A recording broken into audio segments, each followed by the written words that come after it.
Salam santun. Ternyata setelah melihat apa yang ada di Alkitab, ya, itu bisa diperdebatkan, bisa menjebak, dan bisa untuk sebuah cara melemahkan.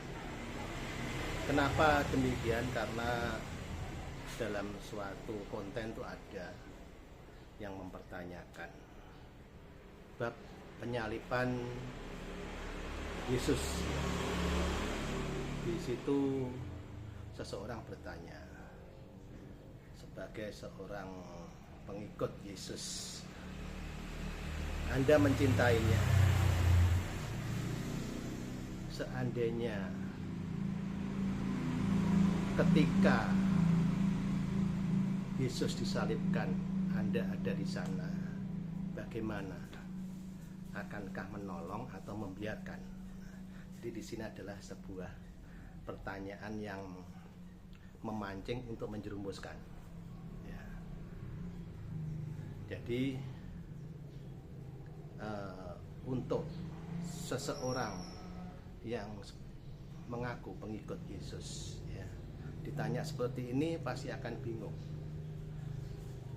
Mencintai Yesus, ya, seandainya hidup kala itu tahu bahwa Yesus mau disalib, ya, bagaimana? Melarang atau memperbolehkan? Oke, sekarang kita kembali membahasnya melalui kehidupan sehari-hari. Karena saya bukan ahli kitab, ya, saya cuman seneng membahasnya melalui kehidupan nyata, kehidupan sehari-hari, supaya mudah dicerna. Ya. Sekarang seperti ini, di suatu desa, ya, di pucuk gunung, kan kesulitan air. Perangkat desa ngomong bahwa dananya untuk membuat sumber air itu mahal sekali. Terus ada seseorang ini punya kenalan, ya, kenalan seorang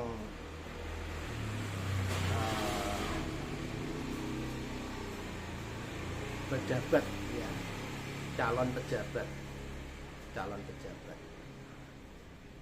yang istilahnya punya modal.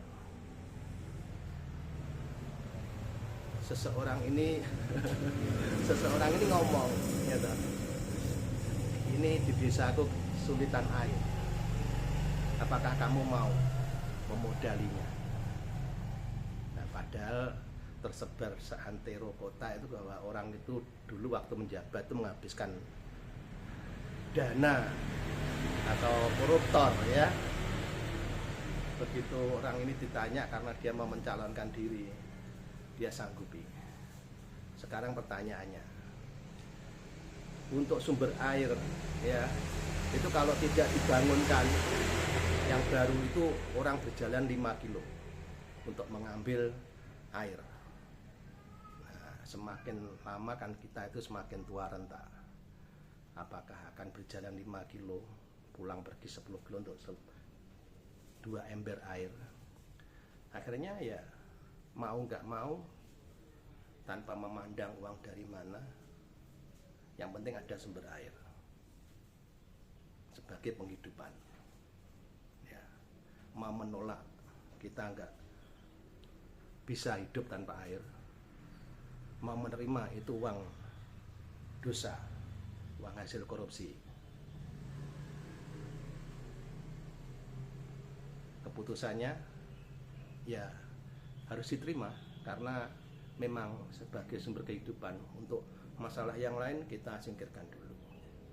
Begitu juga dengan penyaliban Yesus. Kalau tidak disalib, manusia akan tetap dalam lumuran dosa. Tetapi kalau Yesus disalib, dia adalah penebus dosa manusia, ya. tinggal bagaimana kita menerimanya. Dan selain itu kan yang mempunyai kepentingan adalah seorang Pontius Pilatus, seorang pejabat.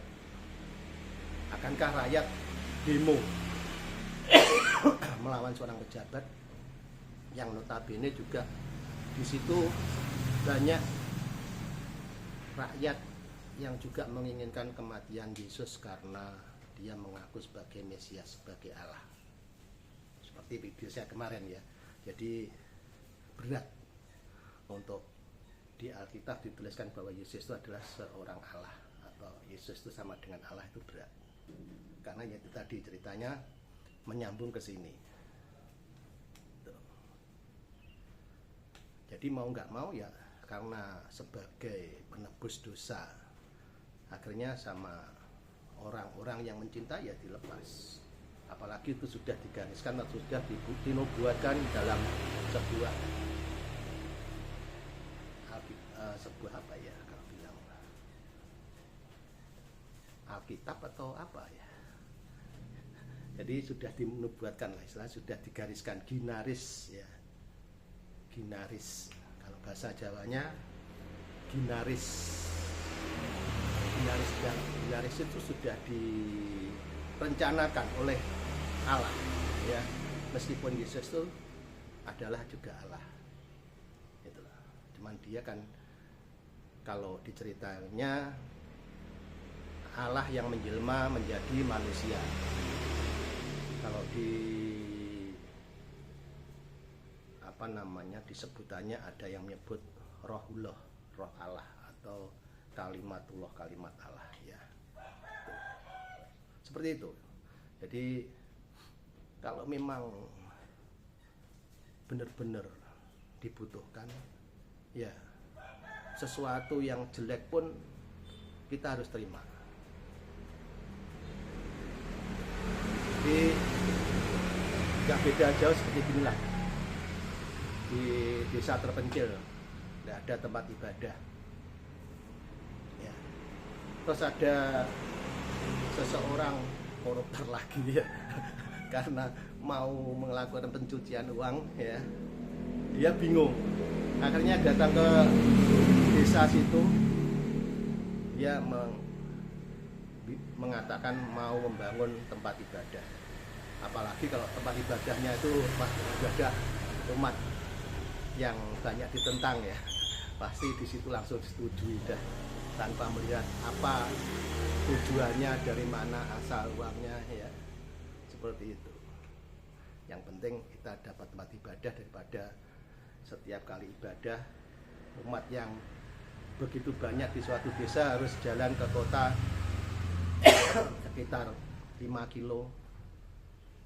Alangkah baiknya kalau kita terima dana, entah itu dari mana uangnya, entah itu apa maksudnya, yang jelas kita dibangunkan sebuah tempat ibadah. Jadi seperti itu. Jelek memang, tapi bermanfaat ya, seperti kematian Yesus ya. Meskipun kita cinta ya, tapi karena itu juga diperlukan dalam aksi penebusan dosa umat manusia, ya harus kita terima.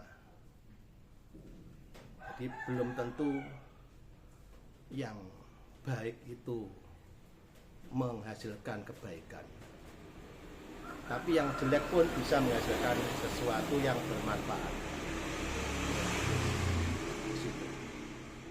Memang untuk ayat dalam setiap kitab itu adalah misteri ilahi. Manusia membaca, menghafal ya, kalau tidak bisa dinalarkan ya akan tetap bergumul dalam sebuah ayat itu. Harus bisa menggambarkan.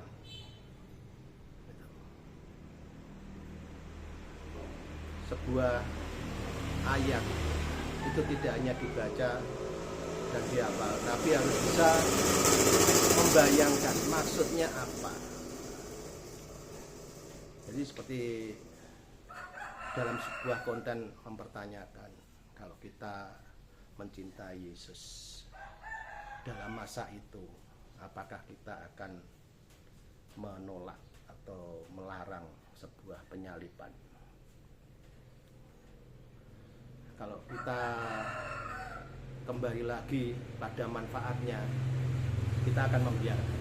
Dan apalagi itu sudah digariskan ya, sudah dinubuatkan ya, memang harus ada kejadian ini.